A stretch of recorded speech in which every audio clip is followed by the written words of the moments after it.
Video में हम लोग कक्षा 10 के गणित विषय के पहला जो चैप्टर है वास्तविक संख्याएं, उसके महत्वपूर्ण प्रश्नों को देखने वाले हैं। कल हम लोगों ने यानी पिछली वीडियो में हम लोगों ने जो वास्तविक संख्याएं चैप्टर है उसके महत्वपूर्ण टॉपिक को हम लोगों ने देखा था। आज उन महत्वपूर्ण टॉपिकों पर कौन कौन से प्रश्न आते हैं बोर्ड परीक्षाओं में, उन प्रश्नों को हम लोग देखने वाले हैं। जैसे में 2023 में एक प्रश्न पूछा गया है, कौन सा अभाज्य संख्याओं का युग्म है। अब आपको सअभाज्य संख्याएं ज्ञात रहनी चाहिए। सअभाज्य संख्याएं क्या होती हैं, तो हम बता दे रहे हैं आपको कि सअभाज्य संख्याएं वे संख्याएं होती हैं जिनका जो एचसीएफ होता है यानी कि मौसा होता है वह 1 होता है। ऐसी संख्याएं जिनका मौसा 1 है वे संख्याएं सअभाज्य संख्याएं कहलाती हैं। जैसे में हम लोग यहाँ पे 4 ऑप्शन दिया गया है। एक है पहला ऑप्शन 18,25। तो 18,25 जो है कि 1 के अलावा और किसी संख्या से कटने वाला नहीं है। तो इस जो प्रश्न का उत्तर है पहला ही है। दूसरा अगर इसमें देखा जाए ऑप्शन तो 5,25 है। 5,25 जो है 1 से भी कट जाएगा और 5 से भी कट जाएगा, तो यह तो सअभाज्य संख्याएं हुई नहीं। तीसरा जो ऑप्शन है 7,21। 7,21 1 के अलावा 7 से भी कट जाएगा, तो इसलिए यह सअभाज्य संख्याएं नहीं है। 31,93 जो है यह 1 के अलावा 31 से भी दोनों संख्याएं कट जाएंगी, जिसकी वजह से यह भी सअभाज्य संख्याएं नहीं है। यानी कि सअभाज्य संख्याएं वे संख्याएं होती हैं जिनका जो मौसा होता है 1 होता है और कोई चीज नहीं होती है। तो पहले वाले प्रश्न का जो उत्तर है वह पहला ऑप्शन ही सही है, यानी कि 18,25 है। दूसरा हमारा जो प्रश्न है संख्या 156 का अभाज्य गुणनखंड निम्न में से क्या है। यह जो प्रश्न है 2022 और 2023 बोर्ड परीक्षा में, यूपी बोर्ड की परीक्षा में पूछा गया है। तो हम लोग किसी भी संख्या का अभाज्य गुणनखंड कैसे निकालते हैं, तो अगर आपको नहीं मालूम है तो इसको देखिए हम लोग कैसे निकाल रहे हैं। तो यहाँ पर लिखेंगे 156। 156 जो है 2 से कट जाएगा, तो 2 से काटेंगे तो 2 7 14, 2 8 16, फिर 2 से कटेगा तो 2 3 6 और 2 9 18। अब 2 से नहीं कटेगा, 3 से कटेगा तो 3 1 कम 3, 3 3 9।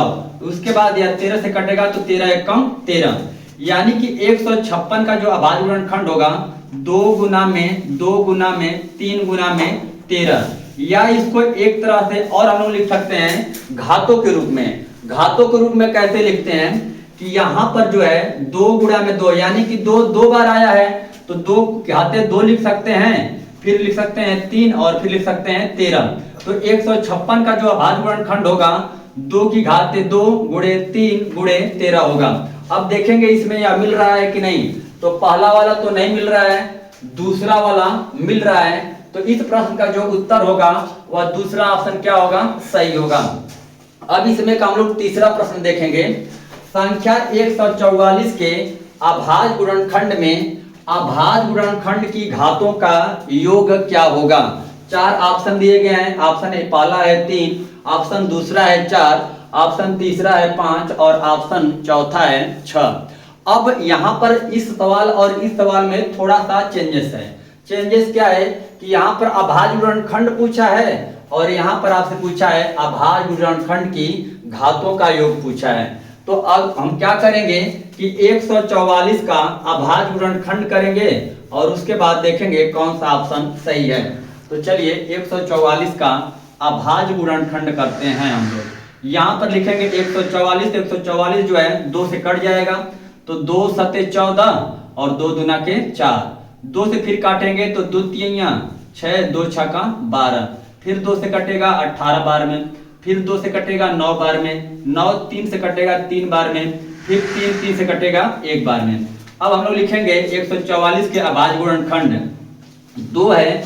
2 से 2 जो है 4 बार आया तो 2 गुणा में 2 गुणा में 2 गुणा में 2 गुणा में 3 गुणा में 3। आगे क्या है, अगर इसको हम लोग घातों के रूप में लिखें तो 2 4 बार आया है तो 2 की घाते 4 गुणे 3 गुणे 3 तो 3 की घाते 2। अब कह रहा है कि घातों का योग, घातों का योग। तो घातों का अगर हम लोग योग निकालेंगे, घातों का योग, तो क्या होगा, यहाँ पर 2 की घात 4 है और यहाँ पर 3 की घात 2 है, तो 4 में 2 जोड़ देंगे तो 6, तो इसका जो ऑप्शन नंबर है चौथा सही है, यानी कि 6 होगा। अगला हमारा प्रश्न है कि 2 की घात 3 गुणे 3 गुणे 5 तथा 2 की घात 3 गुणे 3 का लसा क्या होगा। इस प्रकार के टॉपिक पर जो प्रश्न आते हैं उनको मैं पिछले दिन बताया था, पिछले वीडियो में बताया था, इस वीडियो में मैं बता दे रहा हूं। अगर आप लगा सकते हैं तो लगाइए और देखिए कौन सा आंसर, कौन सा ऑप्शन इसका सही होगा। तो यहाँ पर हम लोग लिख रहे हैं 2 की घाते 3 गुना में 3 गुना में 5, और दूसरा जो है हमारा 2 की घाते 3 गुना में 3। उसके बाद इसका हमको लौसा निकालना है। तो लौसा बराबर क्या होगा कि इसमें जो अभाज्य गुणनखंड होते हैं उनको हम लोग लिख लेते हैं पहले। तो बताइए, यहाँ पर 2 है तो 2 को लिख लिए, यहाँ पर 3 है 3 को लिख लिए, यहाँ पर 5 है 5 को भी लिख लीजिए। अब जो उभयनिष्ठ गुणनखंड होता है उसकी 2 गुणा में 3 गुणा में 5। अब क्या होता है इसमें लौसा में हम लोग उभयनिष्ठ गुणनखंड की अधिकतम घात लेते हैं। तो यहाँ पर 2 की घात 3 है, यहाँ पर भी 2 की घात 3 है, तो यहाँ पर 2 की घात 3 ले लेंगे। यहाँ पर 3 की घात 1 है, यहाँ पर भी 3 की घात 1 है, तो 3 की घात 1, और जो दोनों में नहीं होता है उसको भी हम लोग ले लेते हैं। यानी कि हमारा जो आंसर है 2 की घात 3 की वैल्यू होगी 8। 2 की घात 3 का मतलब 2 गुणा में 2 गुणा में 2, तो 2 दूना के 4 दूना के 8, और यहाँ पर फिर हम लोग लिखेंगे 3 और फिर गुना में 5। तो 8 तरीके 24 और 24 गुना में 5। अब 24 में 5 गुणा कराएंगे तो 5 चौको 20 और 5 गुना के 10, 10 दू 12, यानी कि 120। इस यह जो संख्याएं दी गई हैं इनका जो लौसा होगा 120 होगा। अब हमारे सामने एक अलग प्रश्न है जो बोर्ड परीक्षा में 2022 और 2023 में पूछा गया है। वह प्रश्न क्या है? तो वह प्रश्न है, यदि 26 कामा 156 का लसा 156 है तो मौसा का मान क्या होगा, या उन दोनों संख्याओं का मौसा क्या होगा। तो इस प्रकार के सवालों को हमने पिछली वीडियो में भी सीखा था, इस वीडियो में भी हम लोग देख ले रहे हैं। यह जो सवाल है, जो फार्मूला हमने बताया था कि पहली संख्या गुणे दूसरी संख्या, पहली संख्या गुणे दूसरी संख्या बराबर मौसा गुणे में लसा। अब इनमें जो दिया है उसको उसके स्थान पर हम लोग लिख लेंगे। जैसे में यदि 26 और 156, तो 26 को पहली संख्या मान ले रहे हैं हम लोग और 156 को दूसरी संख्या मान ले रहे हैं। मौसा नहीं दिया है, लसा दिया है, तो यहाँ पर हम लिख रहे हैं मौसा, और गुणा में लसा कितना दिया है, लसा 156 है, तो यहाँ पर हम लोग लिख लेंगे 156। हालांकि हमको मौसा निकालना है तो 156 इधर किस रूप में है, गुणा के रूप में है, इसको बराबर के इधर भेजेंगे। तो मौसा बराबर क्या हो जाएगा, मौसा बराबर 26 गुणा में 156 और बटा में 156। 156 से 156 कैंसिल हो जाएगा, तो मौसा बराबर हमारा आ जाएगा 26। यानी कि इस प्रश्न का जो उत्तर होगा ऑप्शन नंबर 2 यानी कि 26 होगा। अब हम लोग लघु उत्तरीय प्रश्नों को देखेंगे। इस चैप्टर से जो 2 या 4 नंबर के प्रश्न आते हैं उन प्रश्नों को हम लोग देखेंगे। जैसे में क्या है कि पहला प्रश्न है कि HCF ऑफ 255 कामा 867 बराबर में 51 दिया है। यानी कि 255 और 867 का जो HCF है, मौसा है, वह 51 है। तो एलसीएम ज्ञात कीजिए, यानी कि एलसीएम ऑफ 255 कामा 867 है। इनका जो है हम लोगों को एलसीएम निकालना है। तो जो फार्मूला है उसी फार्मूले का इस्तेमाल हम लोग करेंगे और जो है कि सवाल को लगाएंगे। तो फार्मूला हमारा क्या था कि मौसा गुणे लसा बराबर पहली संख्या गुणे दूसरी संख्या। अब हम लोग सवाल को देखेंगे कि क्या क्या चीज दिया गया है, उन्हीं चीजों को इस फार्मूले में हम लोग रखेंगे और रखने के बाद लगाएंगे। जैसे में क्या है कि एक संख्या 255 है तो दूसरी संख्या 867 है। तो पहली संख्या और दूसरी संख्या तो हमें पता हो गई। तो यहाँ पर लिखेंगे 255 गुणा में 867। फिर क्या है कि इनका एलसीएम हमें ज्ञात करना है। एचसीएफ दिया है, तो एचसीएफ कितना दिया है? 51 दिया है। तो 51 गुणा में लौसा। अब हमें क्या करना है कि लौसा निकालना है। तो यहाँ पर 51 है, इसको उधर भेजना पड़ेगा बराबर के उधर। तो 51 इधर गुणा के रूप में है, बराबर के उधर जाएगा तो क्या करेगा? भाग करेगा। तो यहाँ पर हम लोग लिखेंगे लौसा बराबर 255 गुना में 867 बटा में 51। अब जो 51 से 255 जो है 5 बार में कट जाएगा। तो 51 एक कम 51 और 51 पचे 255, यानी कि लौसा बराबर 5 गुना में 867।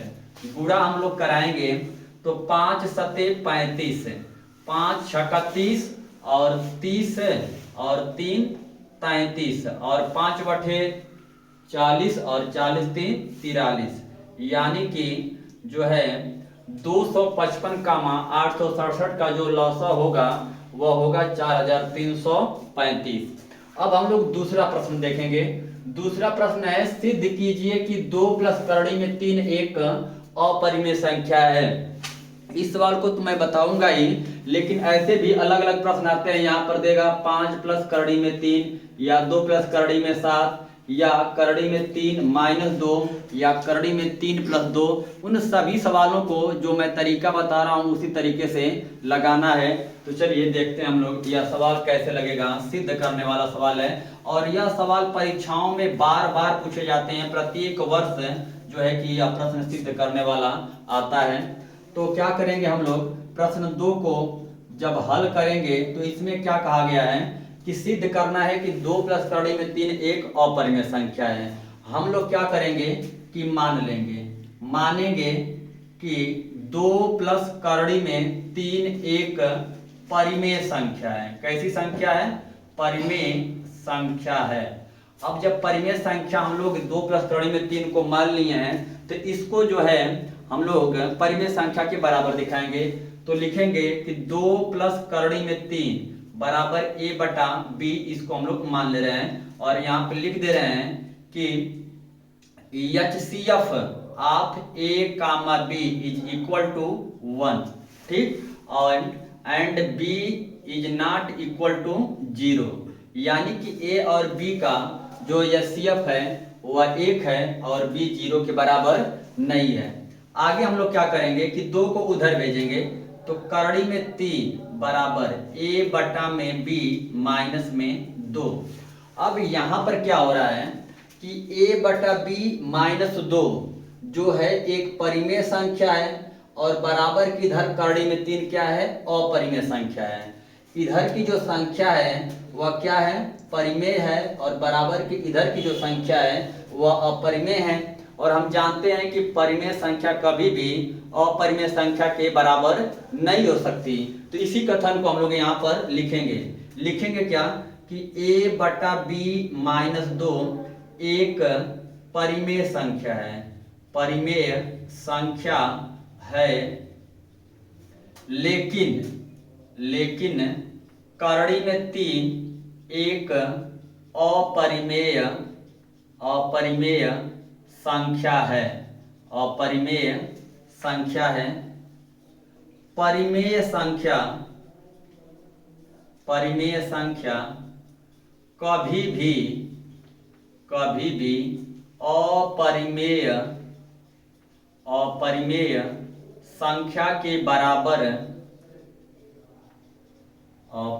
संख्या के बराबर नहीं हो सकती।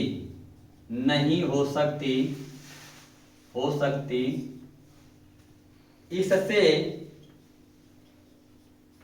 हमारी कल्पना का विरोध हो रहा है।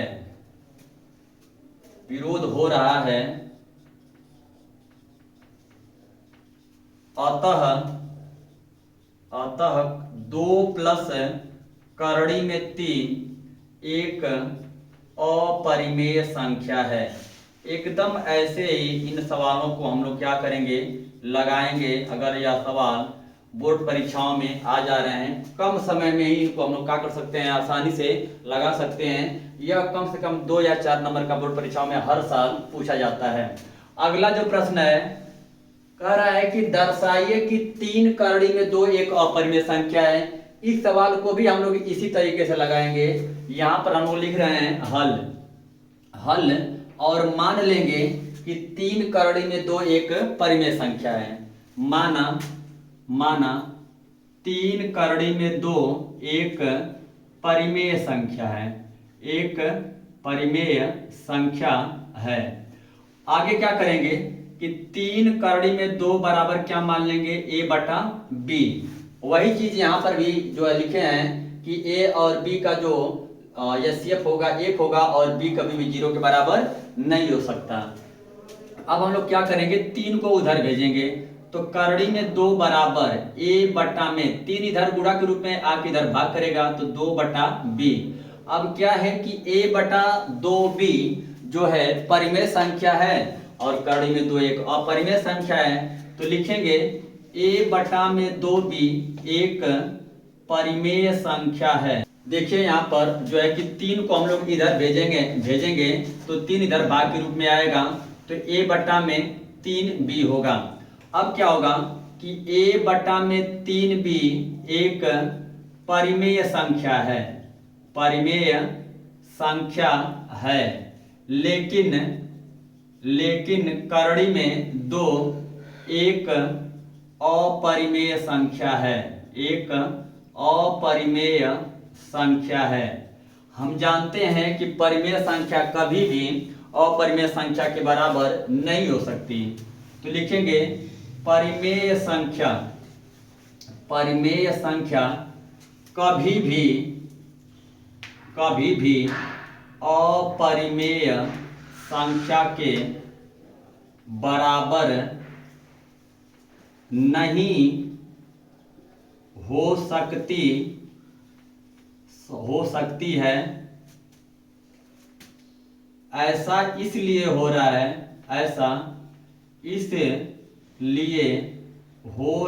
है कि हमारी कल्पना असत्य है, अतः हमारी कल्पना असत्य है, अतः जो है 3 करड़ी में 2 एक अपरिमेय संख्या है, अपरिमेय संख्या है। इसी तरह के जो प्रश्न हैं बोर्ड परीक्षाओं में पूछे जाते हैं, उन सभी प्रश्नों को हमने क्या किया है, बता दिए हैं, जो है कि बोर्ड एग्जाम के लिए महत्वपूर्ण थी। जितने भी प्रकार के प्रश्न आते हैं उन प्रश्नों को हमने यहाँ पे हल करवाया है और इन पे जो प्रश्न आते हैं उनको बताया है। अगली वीडियो में हम लोग अगला जो चैप्टर है बहुपद के महत्वपूर्ण टॉपिकों को हम लोग कवर करेंगे और उस पे जो बोर्ड परीक्षा में महत्वपूर्ण प्रश्न आते हैं उन प्रश्नों को हम लोग हल करेंगे। धन्यवाद।